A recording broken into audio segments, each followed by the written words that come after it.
We want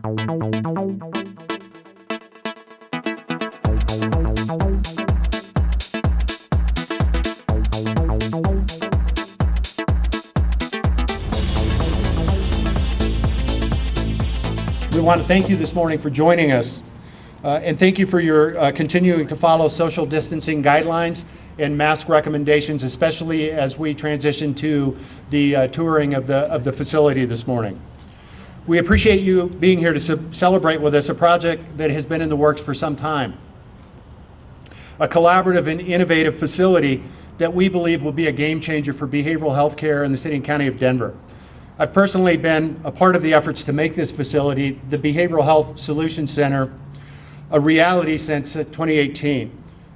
I wanted to let everybody know that we are preparing to open the first floor drop-off and triage center and the third floor transitional sheltering, 30-day transitional sheltering program starting on Monday morning. Some of our speakers may mention that more fully in their remarks. And the short-term crisis stabilization clinic will open as soon as we finish procuring our licensing from the Colorado Department of Public Health and Environment. So it is truly an honor to stand before you today, celebrating this big step forward for the Mile High City. And here to share more about this important endeavor, I'd like to introduce Denver's Mayor, Michael B. Hancock. Mr. Mayor. Thanks, Jeff. Thank you, Jeff, and thank all of you. First of all, keep the claps going just because we're here finally. We are finally here. And what a beautiful, gorgeous day for us to celebrate this momentous occasion. I just turned to Dr. Clark and I said, how long has it been since I first announced this Solution Center? He thinks it's 5 years. I think the over-under is 7 years. It's been an amazing moment, and so I really want to celebrate the fact that we are here today. I want to celebrate the fact that we can actually take off our masks because we're outdoors. This city, the people have come a long way as part of this pandemic. And I want to, of course, thank the Department of Public Health and Environment under the leadership of our Public Health Administrator, Bob McDonald. We owe him so much, not only for the Solution Center, but really being our quarterback as we have made it through this pandemic. And of course, our perennial partner, Mental Health Center of Denver, for continuing efforts to address the critical issues for those experiencing a behavioral health crisis. I believe that organizations like Mental Health Center of Denver are going to become the pinnacle of our communities, the heartbeats of our community as we continue to deal with the issues of behavioral health. Behavioral health is a state of well-being in which every member of our community is able to realize their full potential, and where every person can cope with the normal stresses of life, work productivity, and contribute to their community. To achieve this, our ongoing objective here in Denver is to remove barriers, improve care coordination, and promote equity in mental health and substance misuse care systems, and all of which are critical components of behavioral health. When residents seek care, we want to ensure they have easy access to compassionate, integrated care. We want to act early and manage crises in an appropriate setting. And we want to have and use the data to understand and improve behavioral health for everyone. As I mentioned earlier, this is an enormous step today, years in the making. The Department of Public Health and Environment and Mental Health Center of Denver are opening the doors to the Behavioral Health Solutions Center, the first facility of its kind in Denver, Colorado. A collaborative, 24/7 referral-only facility that will provide physical and mental health assessments, crises stabilization services, and temporary shelter for up to 30 days while people we serve receive coordinated care based on their individualized needs. This unique facility brings together multiple agencies and treatment options to address critical needs around behavioral health, an urgency that has only increased over the course of the pandemic. You know, in a year of previously unimaginable stress, of uncertainty, of isolation, more than half of Coloradoans have reported suffering from increased mental health strain during the pandemic. In Denver, overdoses involving fentanyl more than double in 2020 over 2019. The pandemic resulted in increases in anxiety and depression, as well as relapses for those who have previously overcome their substance misuse issues. So it is now more important than ever before that we address behavioral health crises by looking at the whole picture, by diverting those in need from inappropriate facilities such as jail or the emergency room. Instead, providing them a 24/7 safe haven where their treatments and services can be coordinated under one roof. I think that's worth celebrating, don't you agree? This Behavioral Health Solutions Center is a crucial step along the road to wellness that we have been pursuing for the city, again, for a very long time. We released the Road to Wellness framework in January of 2020 to outline a path forward to improve behavioral health in Denver. That framework generated Empower Denver, our strategic behavioral health plan responsible for implementing the wellness winning that we have talked about incessantly throughout the pandemic, our successful mobile behavioral health unit, and now the Behavioral Health Solutions Center. Again, I want to celebrate Bob McDonald, who has brought innovation, steadiness, and diligence to the Office of Executive Director of Public Health and Environment, and of course, our perennial partner, Dr. Carl Clark, President and CEO of Mental Health Center. It is good to finally see him in person after over a year. We've been on Zoom every month together, but to see his face is a real treat. I also want to thank Dr. You can call her Dr. Robin Kanish, a key member of Denver City Council, who fights like no one does for the most vulnerable in our community. So, Dr. Councilwoman, thank you for being here. Yes, give her a hand. And I see members of our Public Safety Department who are here, and our Director of Public Safety, the incomparable Murphy Robinson is here, of course, and I saw Bob Archer, our Chief Deputy of Police, is here. We want to thank you as well. Our Public Safety Department is going to be critical to how we inform and make this facility successful. And of course, all the staffs for their tremendous efforts in bringing us to this point. As I close, I just want to say, through the Behavioral Health Solutions Center, we have a chance to achieve behavioral health for all through a meaningful, concerted effort that helps Denver's community live better and live longer. I want to turn it over to Bob McDonald now, and he will share further insights on today's groundbreaking. Give it up for Bob. Good morning, everyone. It is so good to be here today, just to celebrate the opening of the Solutions Center, and to be able to do that, to say thank you to everyone who's contributed to this, and to do that without a face covering. You know, the Solutions Center really represents the mayor's ongoing commitment to make sure that all of our residents have an opportunity for success, and the city is dedicated to helping those who continue to struggle with behavioral health problems. And the fact that we're doing this today is really poignant, because May is actually Mental Health Awareness Month. It's that month where DDPHE, the Department of Public Health and Environment, makes an extra effort to fight the stigma that's associated with mental health, that embarrassment that sometimes people feel that keeps them from reaching out for help. We do that, we make an extra effort to educate people, because it takes all of us, not just the health department and our many partners, it takes everyone within our community to address that. And it's not just stigma that keeps people from seeking that help. Some people are, in addition to that embarrassment, they don't know how to get where the services are. Maybe they don't have that transportation, or they don't know what services are provided. That's why our Wellness Winnie is out there in the parking lot. That wellness unit that we affectionately refer to as the Wellness Winnie, that is strategically designed that way, uniquely designed that way as it is. I hope that you'll stop by and take a look at the inside of that. We do a lot of great work off of our wellness unit, but it is designed that way because we want people to know where we are and that we are there to help. So stop by and please take a look at that. We do a lot of great work off of our wellness unit, going out into the community, trying to connect people with services That's why we created that, because we know we have to meet people where they are. In fact, I want to share some stats with you. Just in the last quarter of last year, we connected with over 1,300 individuals that are experiencing behavioral health problems, struggling with instability with their housing situation. We've connected them to services where they are, out on the street. And the first quarter of this year, we've exceeded those numbers. 69% of those people that we connected with said that they were experiencing instability with their housing situation. We connected them with people who can help them.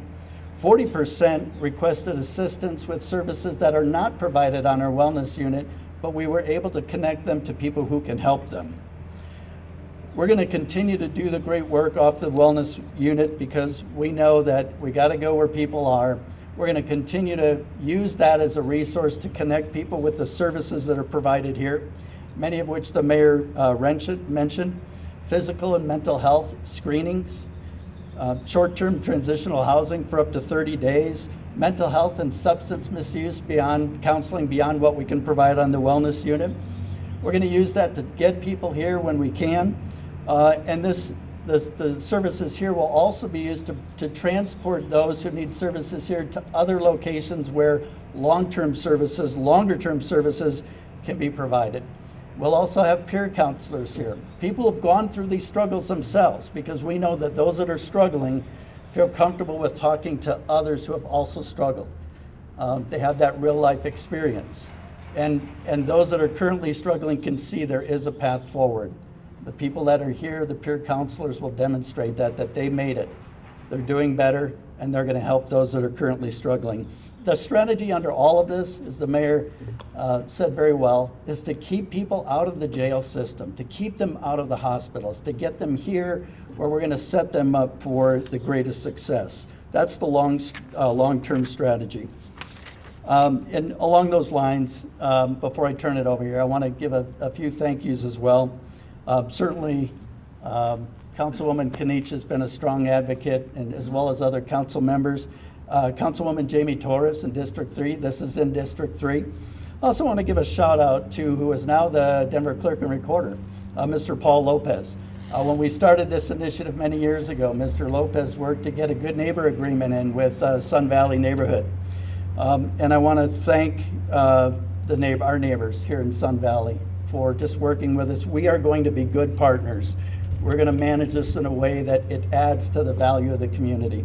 So huge thanks to them. And also, where's Jeff Holliday? There he is. Jeff, thank you for all your work. Jeff is a manager in the Department of Public Health and Environment. Without him, this wouldn't have happened. So I want to thank you and your team. And Evan Dreyer, Deputy Chief of Staff in the back there. He has been on this from day one, helping us work through the challenges. So Evan, thank you. And finally, our partners at Mental Health Center of Denver. Dr. Clark, thank you for all of your support and your partnership here. And with that, I will turn it over to you.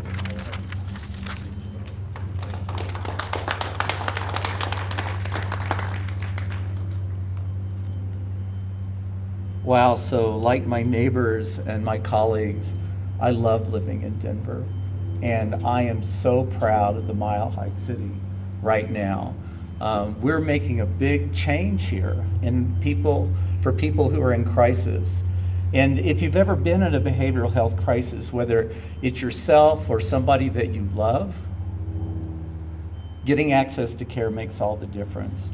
And we know that access needs to include several things. One is you need time. It needs to be friendly. You need access to treatment and a space where you can heal. So I'm very happy for this moment. The Solution Center, when it opens its doors on Monday, it will offer people in crisis a place where they can recover and have the time and the treatment and the personal care that they need. There weren't a lot of options for people in crisis prior to this. You might wind up in jail. It might be that you were in an emergency room, which are crowded and busy, and doesn't feel like a safe place to be.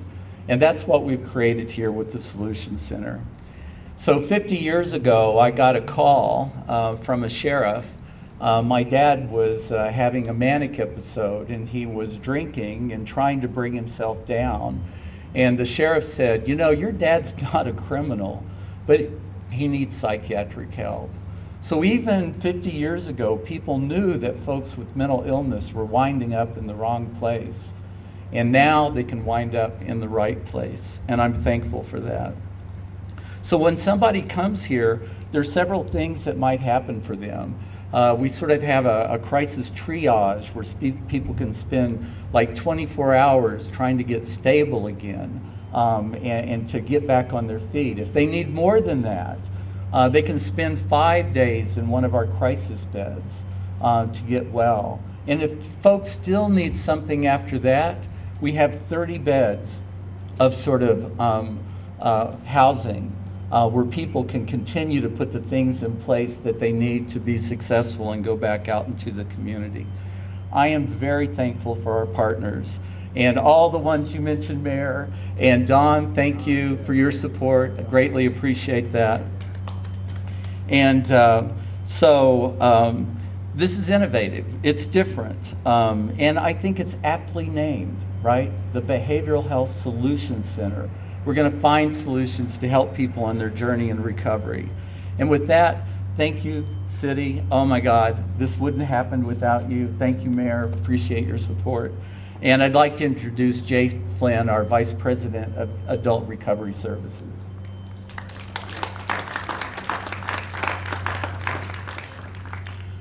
I am so happy, vastly happy to welcome you to the Behavioral Health Solutions Center. After many years of work, we are opening, and it's really exciting. This is important, and I'd first like to thank, it's my privilege to thank a number of my colleagues who've worked so hard on this.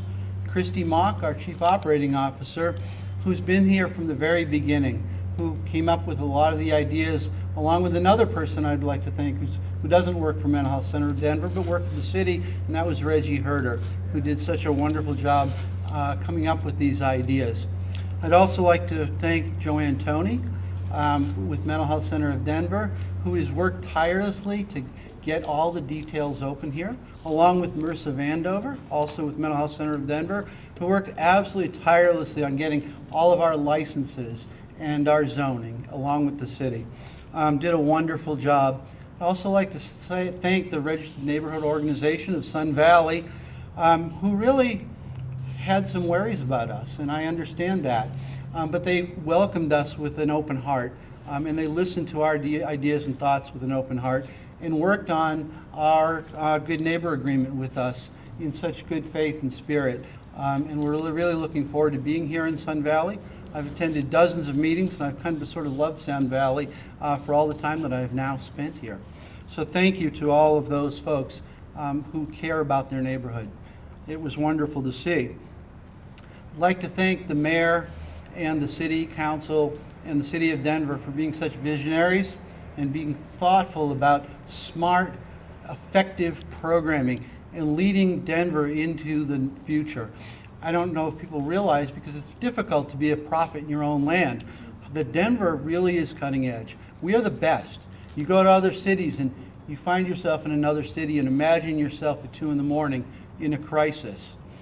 Imagine a loved one in a crisis, and the police come, and they're going to pick you up and they're going to take you to jail. And you're going to spend 3 days in jail, and then they're going to let you out, and then you're going to find yourself still in a crisis because you haven't had any services. You haven't been hooked up to any kind of treatment. And the police officers, imagine yourself being the police officer who then finds that person again. And they're in crisis again, and they're not doing anything horrible. They're sleeping in the bushes of somebody's house, and they have to arrest them again. And it happens again and again. In Denver, we are better than that. We have co-responders. We have a STAR program. Now imagine your loved one at 2 a.m. and a co-responder, a STAR van comes, and they, instead of having you arrested and brought to jail, they will now bring you here for all the services Dr. Clark talked about. And those services are key, because we're going to do crisis stabilization. We're going to give you 5 days to get back on your feet. And after that 5 days, we're going to move you to our transition unit, and you're going to have 30 days there to find housing. We are not throwing people back out onto the streets like they do in other cities. I can't appreciate enough how the mayor and the city and MHCD has come together to put together something much more innovative. We are the leaders in this work. We get calls from other cities every single day asking how we do it. It doesn't seem complicated. Crisis response, co-responders, STAR, Solution Center, but when you put all that together into a seamless package, the citizens, which are our brothers, our sisters, our mothers, do not just continuously live on the streets being raped and robbed. What they do is they get their lives back. This is about giving people their lives back and giving them a chance. Because when you come here to this facility and you have somebody who cares about you, you have a case manager who's going to pick you up and drive you around showing you apartments, who's going to bring you to our To Succeed program to help you get a job, to help you get an education. What you feel in your heart at that point is hope. And when people have hope, that's how they change. And the people we serve do change. What I know in my heart, after living in the city of Denver for 37 years, working at MHCD for 33 years, is that our work works. People get their lives back. It's effective. They will not be back on the streets. We will have a good success rate, and the success rate means people get to not just live, but they get to live a life worth meaning, a life with meaning. So thank you, and I appreciate everybody being here, and I appreciate all the folks that have contributed to the success in the opening today, and have a wonderful day.